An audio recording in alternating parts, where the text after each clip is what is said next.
This is the Average to Savage podcast with Paul Guarino. Everyone and anyone, athletes, celebs, and much more. Today's episode is brought to you by BUSR.com. You know, everyone always asks me where they should bet, and now I got a solution for them. BUSR.com/Paul. You deposit $100, they'll match your $100 in free bets, so you basically get $200. Go check it out, BUSR.com/Paul. What's up, everybody? I'm back for another episode of the Average Savage podcast. Our special guest today is AJ Galante. AJ, how's it going? Good, Paul. Thanks for having me, bro. Yeah, appreciate you coming on. It's been crazy. Yeah, I know. So you've been doing, so let's just go into it. I know, so a little background. So for the listeners that don't know, the documentary, mini doc, whatever you want to call it, Untold Stories, Penalties and Crimes and Penalties, Danbury Trashers.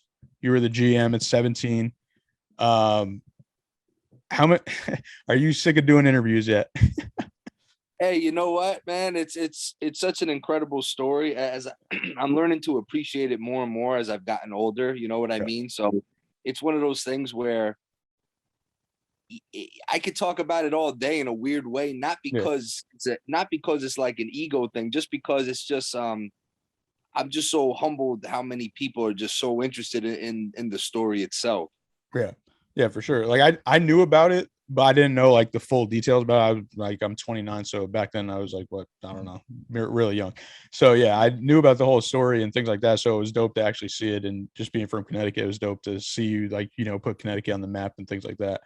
And then going to the interviews that you've been on, I know you've been on big ones, like you just were on the Barstool one, you were on Dan Le Batard, you were on Pat McAfee show. What's that been like, just to be on like national shows?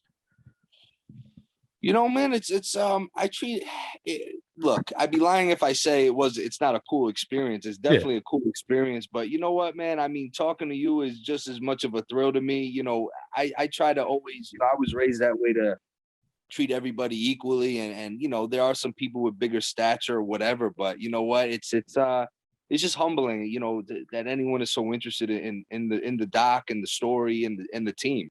Yeah, for sure. And then like, when did Netflix first reach out to you about it? So the Way brothers, McLean and Chapman Way, were the producers of the whole series for Netflix, the Untold series. McLean emailed me, I want to say it was like around Thanksgiving time in 2018, actually. And it's crazy to think how different the world was back then. But they reached out to me, and honestly, man, I've been so tired of talking about the Trashers up until that point. You know what I mean? It was kind of like, oh God, like, what is this guy talking about? And he kept hounding me, and I kind of was putting him off. He finally, I don't know how he got my phone number, and he called me, and I listened to him, and he pitched the whole series, and he, explained, how he's got Malice in the list, Caitlyn Jenner, all the other episodes. It's like we're really excited about adding the Trashers to the mix, and I thought he was insane, because I'm like, how are we gonna like be an asset to a series when it has such big stories already involved? And he's like, no, trust me, we're gonna make this is gonna be crazy, I'm telling you. So we mulled it over. Me and my father spoke about it, and we were on the fence at first, but we said, you know what, since he's been home, we haven't really sat and talked about it together and kind of done a collaborative effort together. So he's like, let's just, we decided we're just going to do it. And like, we thought put this story to bed. And it's kind of been like a friggin' resurgence now. It's insanity. Yeah, for sure. And what kind of response have you got? I know you had like a grand premiere it was at the arena, right? Yeah, it was at the ice arena where we played. And, that was another thing. I mean, it was a Tuesday night, school was just starting. It was kind of a cool thing at first. We're like, yeah, we're going to do the premiere. It's going to be dope, blah, blah, blah. And then you start remembering like, hey, the Trashers aren't coming back for a game. So it's like, how many people are actually going to come? Yeah. And it's just like, as we got closer, I mean, we weren't going to pull the plug on it, that far, but I'm like, oh man, it's going to be tough, and the producers from Netflix were coming down, and I'm like, oh God, I was like, there's going to be like 20 people that show up. You know what I mean? So it was, dude, it was nerve wracking, man. And dude, like 700 people showed up. I mean, on a Tuesday night to watch a Netflix documentary they could watch in the comfort of their own home or something. It was, super humbling, man. The whole experience, I just keep using the word humbling. Like, it's just, it's unreal to see how much the team has impacted people, especially locally, here in Danbury, Connecticut as a whole. And now it's like, it's touched people from all over the world, which is, it's crazy to me. It really is. Yeah, for sure. What about like when you watch it, like the first time, did you get to watch it before it came out? Nope. And that's the thing. Wow. A lot of people talk. Yeah. So you talk about like, like, no, we contractually weren't able to see it, first, so it didn't hit me. This whole experience didn't hit me until the individual trailer came out for Trashers. And I was just like, oh my God, this is actually happening, and then it was like, they debuted the trailer like 5 days before the doc dropped, I think. But from that point forward, it was like, Christmas Eve, like you go to bed and you can't sleep. You're like, you just want to wake up and let it just be there. You know what I mean? And it was like nerve wracking, bro. I was like, as we got closer, I'm like, oh God, what's going to be on this thing? And look, I got super close and super tight with the producers. They're younger than me, obviously. Actually, you're 20, what? You said 29? What'd you say? 29. Yeah. So one of the brothers is 29. The other one, I think, is a year or two younger. So, we've gotten really close, and they're like, no, you're going to like it. Trust me. I'm telling you, you're going to like it. And, it was just nerve wracking because you just don't know what's going to be, they could just be playing me and all of a sudden they have us looking really, insane. But overall, I got to tell you, man, I was beyond happy with how it came out. I mean, the production was insane. The visuals, the audio. I mean, it was like super cinematic, and I don't know what I was expecting, but I definitely wasn't expecting that. Yeah, for sure. Yeah, it's definitely hard to like capture like a good documentary. And I already watched like 3 out of the 5 so far. I'm probably gonna watch the other 2. And they all been like well put together. And like, even though like, for example, like the Mouse in the Palace, of course, like I knew about it and stuff like that, but there's more details to everything always. So that was like cool to see. Did you watch the Christy Martin one? Oh yeah, I mean, I've watched them all, and that's what made me nervous is we were number 4 of the 5. Yeah. And like each one seemed to get better each week. And I'm like, oh God, don't let the Trashers be like a flop. You know what I mean? Because it was like every single episode was really good. And each week it seemed to get better and better. And I was just like, I was so nervous. I'm like, oh God, I wish we would have just been first. You know what I mean? And they set the bar high. And thankfully, the reception has been pretty good with ours. So hopefully it'll just keep going. Yeah, definitely. And then just going back when you were 17 and your dad names you as the GM and president of the team. Like I know I watched like other interviews and things like that, and you were still in high school and then you go to college. But my question is, why'd you even go to college? My mother, my mom's like, you're going to college, and that's it. I mean, even without the hockey team, I mean, I was just going to go work for my dad anyway. You know what I mean? So it was I agree. It's kind of like, why, but nope. She's like, nope, you're going to college and you're going to get your degree. And, you got to do what mom says.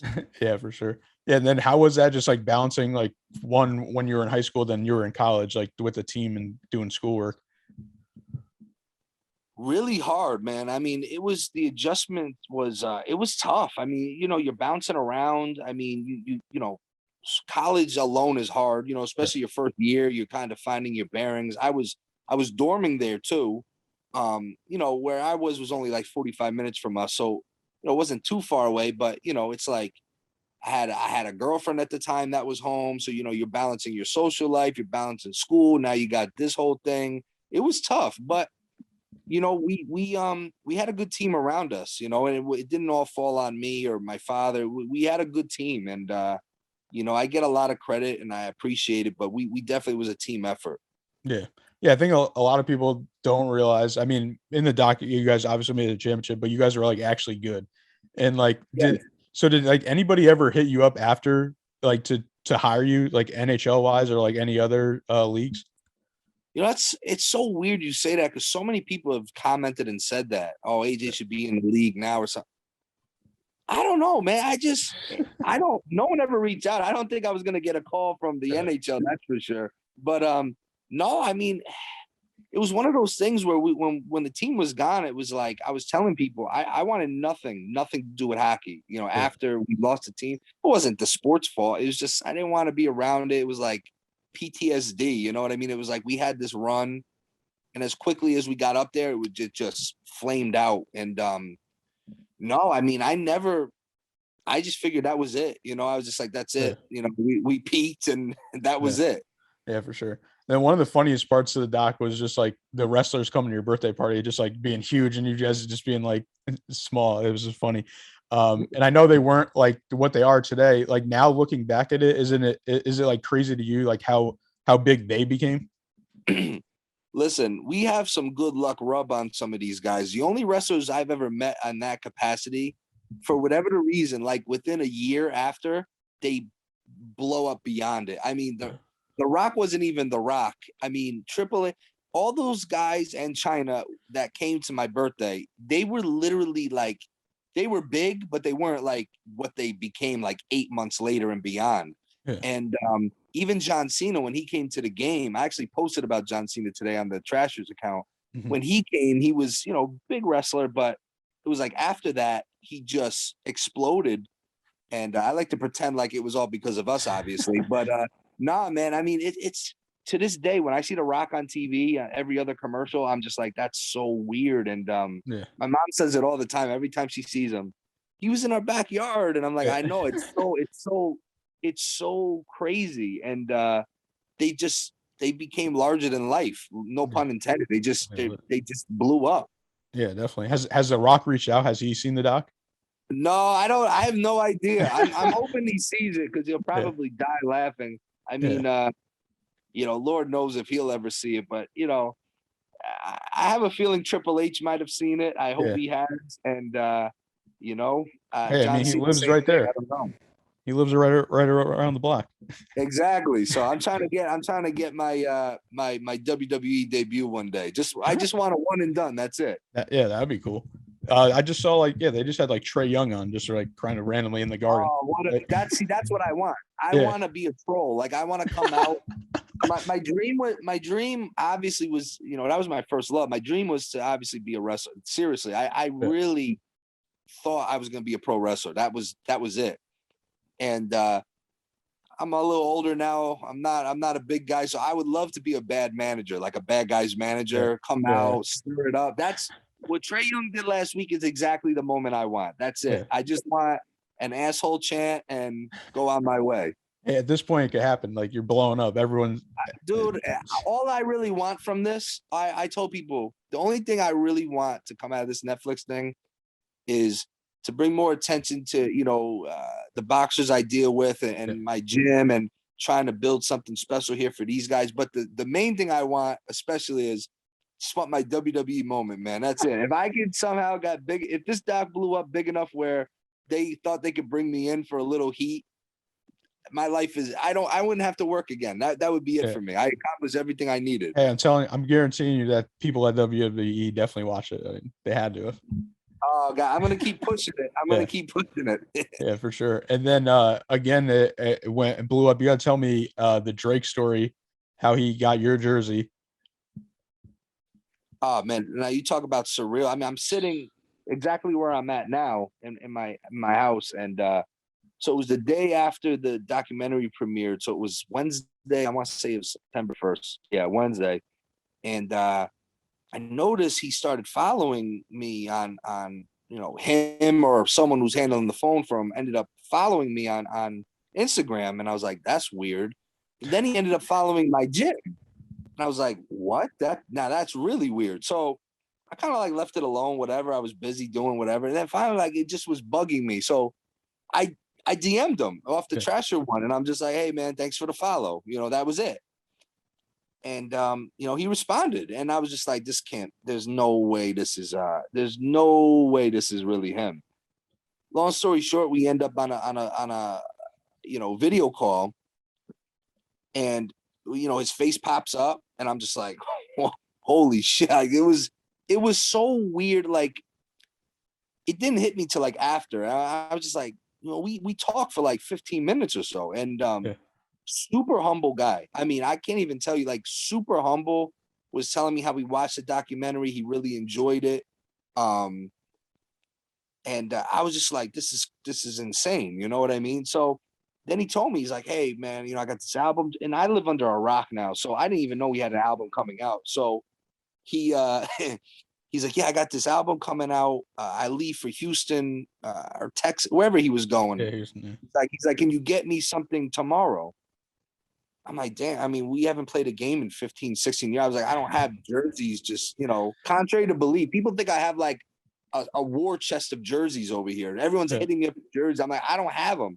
Yeah. So he's like, and what to make it worse was he literally said, like, I want the one with your name on it if you have it. And I'm like, oh man, I was like, I don't have those. I didn't play. You know what I mean? Yeah. But I sometimes something is in front of you every day. You don't even remember it's there. And I remember, I'm like, oh man, I got my jersey. The Trasher prototype jersey, the first one they ever made, framed in my office at the gym. So I'm like, screw it. I went in there, I broke the frame. I was like, fuck it. And I got it out of there. And it was funny because it was big. Because back then, I wore things so big, obviously. Yeah. We all did deep down, but it was a big jersey. And I'm like, Drake's a big guy, but he's not that big. I'm like, oh man. It's like, he probably won't even wear this because it's pretty big. Yeah. So I had a guy I know and a buddy of mine, and he was willing to drive it up to Buffalo. There's a casino up in Buffalo, and he ended up sending someone from Canada, which, right over the border there, like an hour and a half or so. Guy gave him the jersey. I figured, maybe he just wanted it, or he wanted to take a picture and send it to me. And then, dude, that Saturday morning, whenever his album dropped or whatever, I mean, my phone at like 2, 3 in the morning, it started like lighting up, like I can't even explain it. And the first thing I thought is something happened, something that early in the morning. I'm like, oh God, don't tell me. First thing I think about is, did someone pass away? Did something happen? Yeah. There was messages coming to my phone so fast. Seriously, no exaggeration. I know this sounds like dramatic, but dude, I couldn't even operate the phone because it was like I was trying to press like the text icon to like see, but I couldn't because there was so many things coming in. I literally just put the phone down. I'm like, I don't know what's going on. I thought there was a glitch or something. I'm like, I literally can't operate the phone. Sure enough, I was able, and then all of a sudden people started sending me screenshots and tagging me with him with the day. And he posted it 2, 3 times. I was like, this is crazy, man. I was like, this is insane. And it was like one of the most surreal moments I ever saw in my life, honestly. And it was a gift and a curse because then these orders started coming in, things I don't even have ready. And it's just like, now I become like UPS over here. I'm trying to figure out shipping and like how to ship international. So we're going to have, thankfully we're going to make an announcement tomorrow, but we're going to have a jersey pre-sale next week. And just start, the vendors are like, dude, we can't keep up with this right now. It's like, hockey jerseys are hard to, manufacture with the stitching and the tackle twill. So we're working on it, but it was a gift and a curse because, man, people they don't let up, man. They want their jersey like now. And I'm like, well, gotta wait a little bit. I'm figuring it out. Yeah, for sure. Could you tell me like how many shirts you guys sold? Honestly, since the documentary dropped, probably just t-shirts. Oh, probably pushing 1,000 at this point. Like probably 1,000 t-shirts. That's crazy. And and honestly, I stopped even advertising that we have merchandise because I can't keep up with it right now. Yeah. Like I literally have to like hire people right now to help me with this because it's with everything else going on. Like I don't have time to like sit and put these in.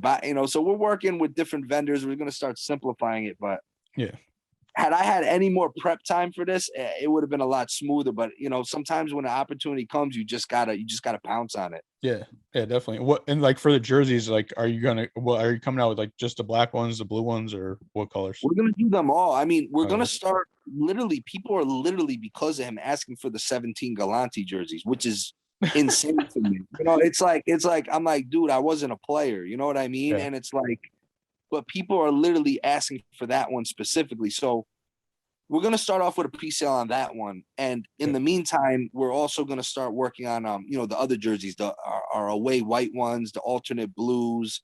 We had a couple specialty ones that we played. You know, we had like a camo one that people wanted, a St. Patrick's Day one, and we might come up with some exclusive, like limited. We might collab with other brands, maybe do like a limited. Have to make a edition. Drake one.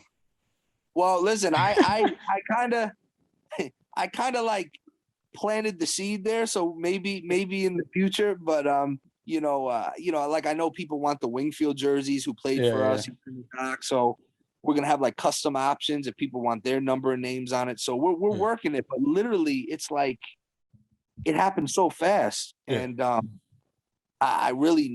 had no expectation of it being like this at this point. Yeah, for sure. I don't know. I checked on eBay.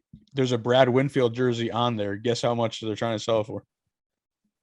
$5,000. Yeah, 5,000. They're buy now for 7,000.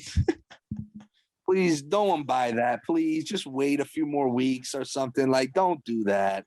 People get themselves jammed up. Please. Yeah. He would be pissed if he knew someone paid that much for that. You know what I mean? Yeah. But sure. hey, you know what? Listen, there's people, sometimes you're out of nowhere, you're sitting on gold. I mean, a lot of people bought those jerseys back then. And you know what? Sometimes you're sitting on, one day it's just sitting in your closet. The next day it's worth $5,000. I mean, it's crazy how fast things are nowadays. It's insane. Yeah, I think your jersey is basically going to become like the Whalers one. Like that's like one of the most like famous ones now. Like everyone has it. It's so ridiculous. I'm like, I didn't even play. You know what I mean? It's just, but I think people like it because the logo is dope. I think that's the thing too. Like the logo is crazy. I mean, it's insane.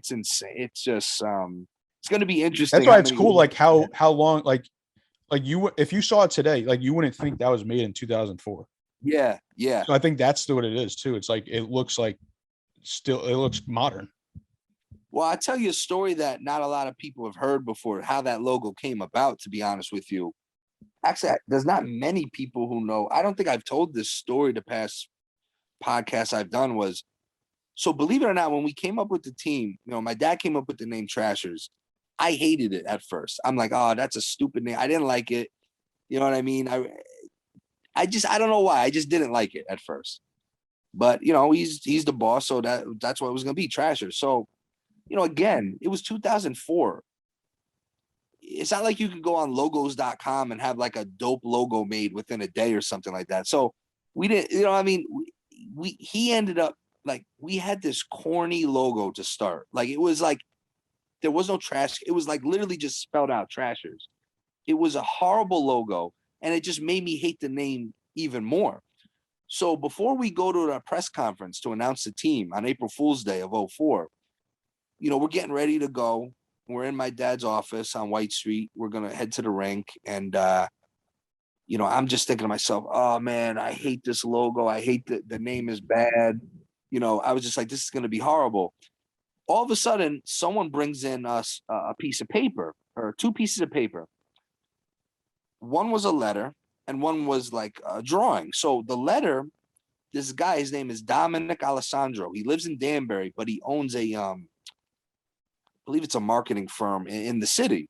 Mm-hmm. This guy heard about, us doing the team, and on his way to the city on the train from Danbury, he sketched out the Scrappy logo, like the logo you see now. He sketched that out on the train, and he wrote us a letter. He's like, I'd love to work with you guys. I'd like to present this as a logo. Had we left 15 minutes earlier and we never saw that fax, or something went wrong, we would have never had this iconic logo at this point. We would have had this horrible, but when I saw this logo, this like sketch of the trash can, I was like, oh, this is it, man. I was like, this, now I like the name. This is now I see it, but it's crazy because I'm telling you, if we would have went to if we would have left like 10 minutes earlier and never got that fax and we unveiled the logo, I know my dad, we would have never went back and changed it then. You know what I mean? So you talk about by the skin of our ass. I mean, thankfully that guy got us that fax. I mean, back when people fax things, I mean, it's crazy, but he saved us, because if we would have went out with that logo, it would have been, it wasn't good. Yeah, that's crazy. I actually was randomly scrolling through TikTok and I saw the guy. I don't know what his name was, but I saw the guy that created it. Yes. Yeah. So He, I mean, he did an amazing job, and I believe, sure. I believe he's created all the logos for all the hockey teams after us. That's cool. I know I'm pretty sure he did the Hat Tricks one, the current team, but I mean, he and his team do a tremendous job. Yeah, for sure. And then just going into boxing, I think you might know I'm in the boxing world too, so I've been following you. Yeah. So was it a combination of the hockey plus the wrestling, and then that's how you got into the boxing?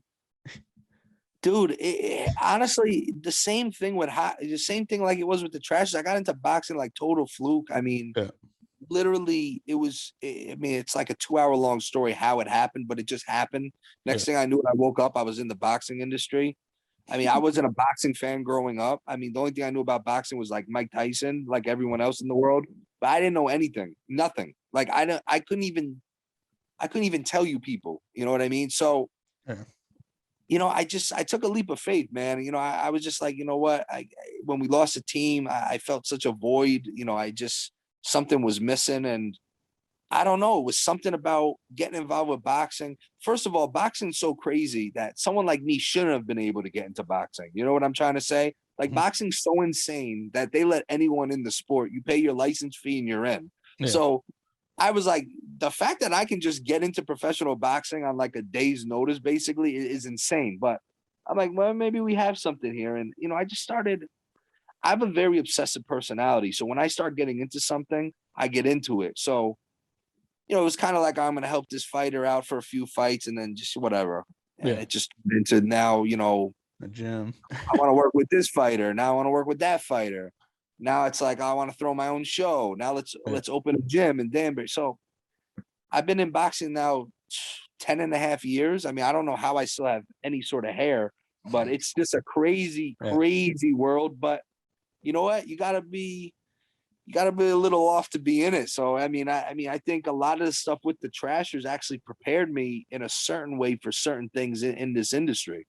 Yeah, for sure. I mean, you just being thrown in at 17, like you probably learned way more stuff than what you were going to learn at college or anything else.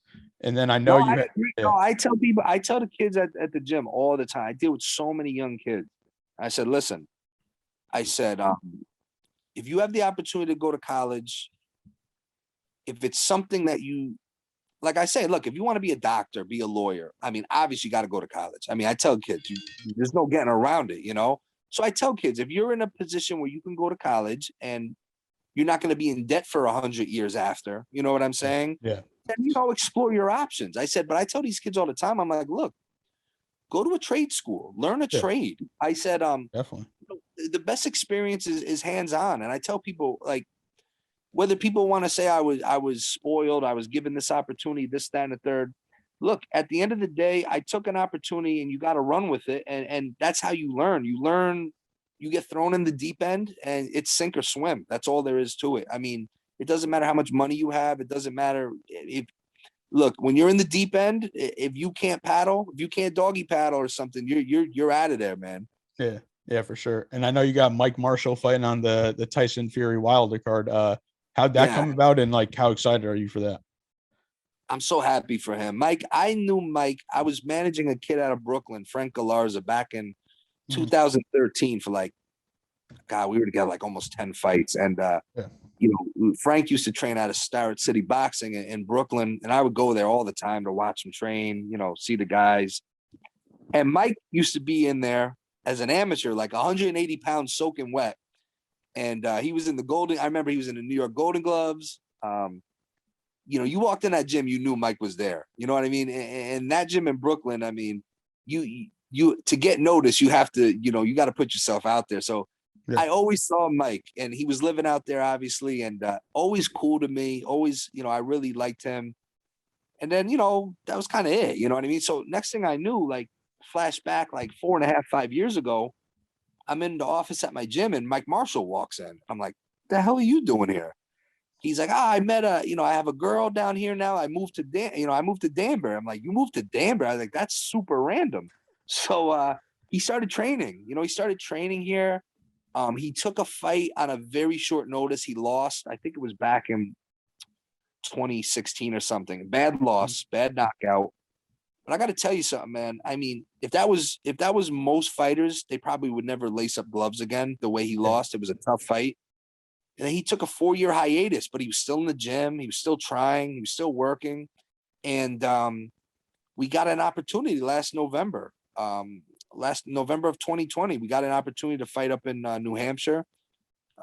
Big promoter Chris Trietti up there, and he won the fight. He 4 years off, he wins the New England heavyweight title. It's insane. They brought him in because I know they thought he was on the couch, so they were like, just bring him, and he's not a natural heavyweight. So then I'm like, hey, Mike, I want to keep going. Fought again, won, fought again, won again. Now we're sitting here. I mean, we're going to be on one of the biggest cards of the year in October in Vegas. I'm very tough fight, but he's laser locked in. I mean, this is a Super Bowl for him. So he'll be ready. He's going to go down swinging, and I think we're going to have a good night. The way he's looking right now, and our opponent's tough, but Mike might give this guy some problems. I really believe that. That's why we agreed to do it, and hopefully we can put on a show. Yeah, definitely. All right, AJ. Well, I appreciate you coming on, and could you let the listeners know where they can follow you on social media? Yeah, on Instagram you can follow me. I got the DB Trashers.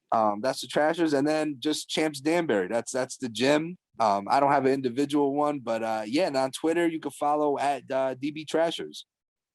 All right, again, appreciate it, and best of luck. I mean, I can't. I'm ordering one of the jerseys too when they come out. You let me know. I'll take care of you, man. Don't worry about it. We'll figure it out. I appreciate it. Appreciate you, Paul. Thank you, man. This episode has been brought to you by BUSR.com.